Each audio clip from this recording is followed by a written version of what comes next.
and welcome to my first ever Lightroom video tutorial. Historically I've given talks to camera clubs and I've run workshops in my studio, but I thought it would be nice to record short video guides as handy quick references. I'm not sponsored in any way by Adobe, chance to be a fine thing. These are purely off the back of the way that I use Lightroom as a key component of my workflow. I'll also talk about how I link into other applications like Photoshop. I want to keep the tutorials quite short and focus on particular aspects in each one. This first one's a little longer as I introduce a core component of Lightroom, which is the catalogue. I will not make you look at my ugly face down here any longer. For now though, I hope you find the videos useful. Bear with me as I get used to things, and hopefully you'll pop back in the future. Okay, we're going to kick off this Lightroom tutorial, this first Lightroom tutorial, with a look at the catalogue, which can be a bit scary and is one of the reasons a lot of people don't like using Lightroom.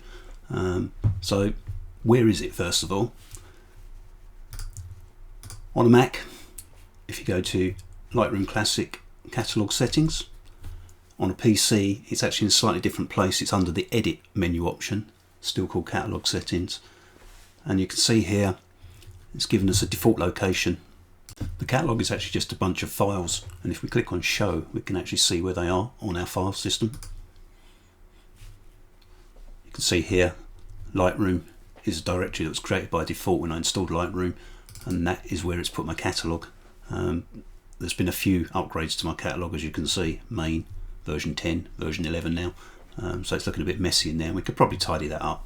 We don't really need the previous versions, but you know how it is. In addition to the main catalogue, these are the different versions we got here.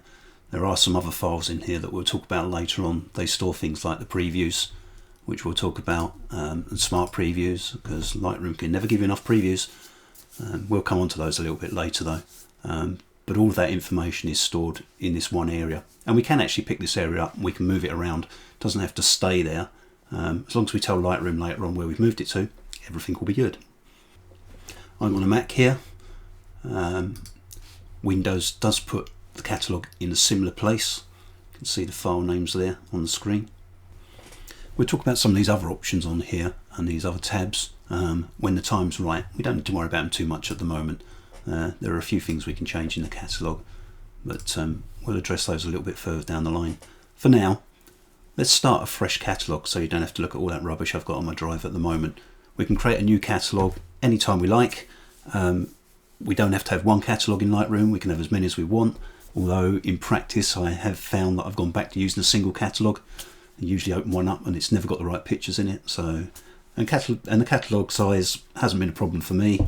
You can see I've got somewhere in the region of 45,000 pictures in my catalogue, and it's running fine.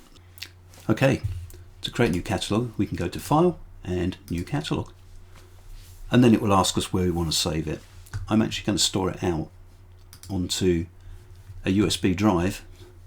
I'm going to put it into this Lightroom tutorials folder that I created earlier, and we're going to call it Lightroom tutorials. You notice I can't type at all. Years of working in IT. And create. It's going to ask me when I want to back it up. Leave it as default for now, but we can skip it.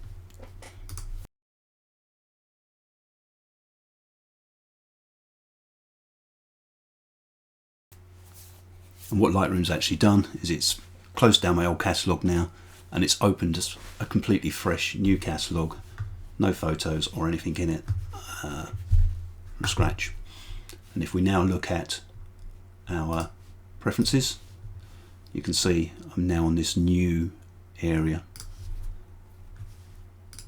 and you can see this is a little bit tidier, this one, not quite so many files.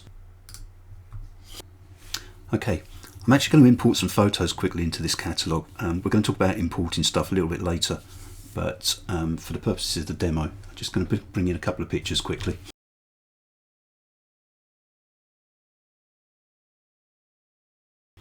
Now we've got some pictures in the catalogue. I just want to show you what happens if we actually move that catalogue file that we created earlier on and all the files that go with it. This could happen for any number of reasons. You could get a new computer and you want to move your catalogue onto the new computer. You might rebuild your existing one. You might lose everything and have to go back to a backup for it. So what we're actually going to do is we're going to move the catalogue outside of Lightroom and see how Lightroom responds to that. We can get to our catalogue quickly by going back to our catalogue settings and show. If you remember, this is where my catalogue is. I'm actually going to move all of that and do Command C, and I'm going to paste it into this backup Lightroom tool area. So you'll see now our catalogue's gone. Okay, so we've moved it. What happens in Lightroom? Well, on the face of it, not much. I could even open up one of these pictures in a develop module and I could make changes to it. But the real issue comes if I actually close Lightroom Classic down now. Quit Lightroom Classic. Watch what happens when I try to reopen Lightroom now. First thing it tells me is it can't find the catalogue, and that's not surprising. We moved it. We could choose a different catalogue. We could use the default catalogue, which would be the one if you installed it from fresh that still existed, or we can give up. What we're going to do is just choose a different catalogue. None of these are actually relevant, so we're going to go to choose different catalogue, and we're going to browse to where we moved our catalogue to, which is on this disk. Back up Lightroom tool, Lightroom tutorials, and choose it. Open that up, and there are all our pictures still. So we've moved it on the disk outside of Lightroom, but we have now told Lightroom effectively where that catalogue has been moved to, and we can do that as many times as we like. Okay, I've moved that catalogue back to its original location. The other thing we can do is not exit Lightroom. We can just say open catalogue. And now I can browse to where my catalogue is. Back into our Lightroom, beg your pardon, Lightroom tutorials. Choose the catalogue and open it up. It's going to ask me if you want to relaunch. Click on relaunch and it will shut down and restart. And our catalogue's now back where we were originally.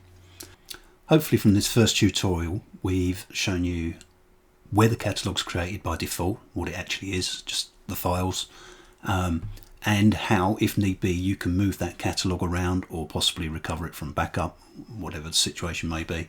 In the next episode we'll look at what's actually stored in the catalogue. So until then, thanks for watching. I'm new to the game, but if you want to subscribe to my channel, that would be fantastic. And I'll catch you in the next one. Bye.